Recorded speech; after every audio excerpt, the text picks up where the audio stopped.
ফুলকপি আলু দিয়ে আমি করব কাতলা মাছ। তার জন্য ফুলকপি আলুটাকে আমি ভেজে নিয়েছি আর মাছগুলোকে ভালোভাবে ভেজে নিয়েছি। দিয়ে দিয়েছি কড়াইতে তেল, গরম হয়ে গেছে, দিয়ে দেবো তেজপাতা, দিয়ে দেবো গোটা জিরে ফোড়ন, ক্যাপসিকাম, কাঁচা লঙ্কা চিরা, দিয়ে দেবো আদা, পেঁয়াজ, টমেটো পেস্ট করা, দিয়ে দেবো জিরের গুঁড়ো,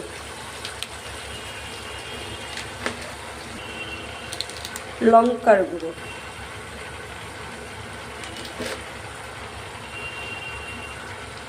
হলুদের গুঁড়ো,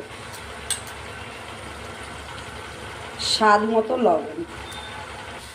মশলা আমার